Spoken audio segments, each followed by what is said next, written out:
Now that we've made it through the first half of the year, today I'm here to share my list of top smartphones of 2017.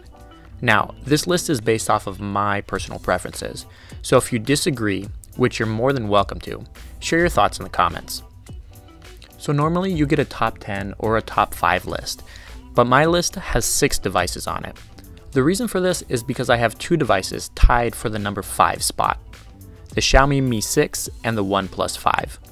These two phones are extremely similar, sharing the same Snapdragon 835 chip, both having 6 gigs of RAM, low resolution displays, dual cameras with a 2x zoom portrait mode, and an asking price that's below $500. Some would argue that these two phones deserve to be higher up on the list simply because of their price, but they lack the fit and finish that you get with more established brands, especially when it comes to software and camera performance. In the number 4 spot, the LG G6 stands tall and proud. It may have last year's Snapdragon 821 with only 32 gigs of storage, but the phone is still fast, its battery life is impressive, and the dual camera with its second wide-angle lens makes the LG G6 a joy to use.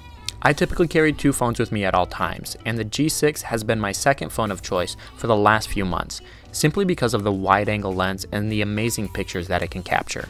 And let's not forget the G6's 18:9 aspect ratio display.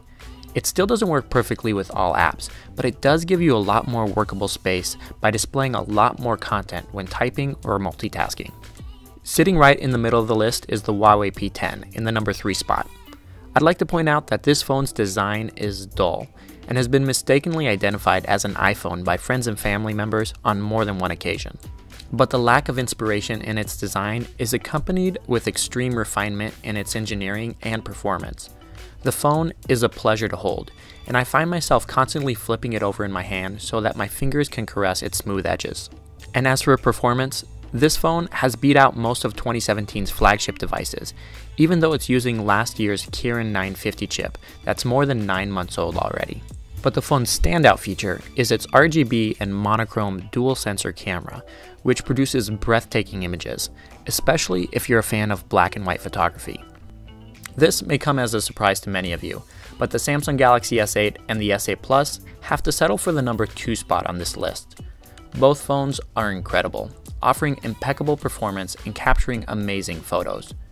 Battery life could be a little bit better on the smaller S8, but the S8 Plus has more than enough juice to last a full day, and then some. As you've probably already noticed, the highlight feature of these two phones are their edge-to-edge curved displays, which appear to melt off the sides of the phones. It's truly a sight to behold.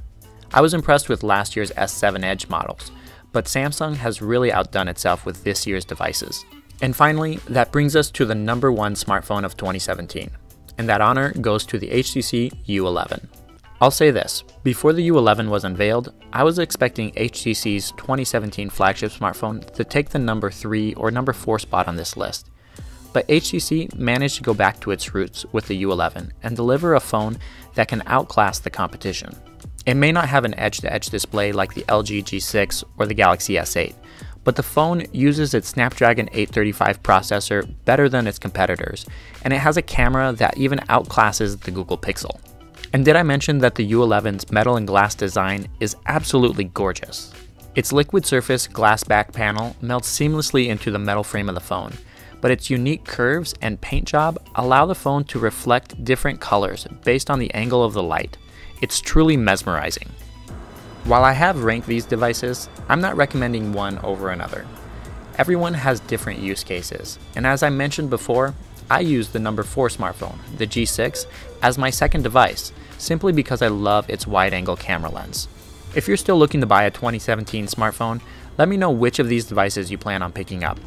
You can also help support my channel by using the affiliate links below to purchase any of these devices. I hope you give this video a thumbs up if you enjoyed it, and make sure you click that subscribe button as well. Thank you so much for watching, and I'll catch you in the next one.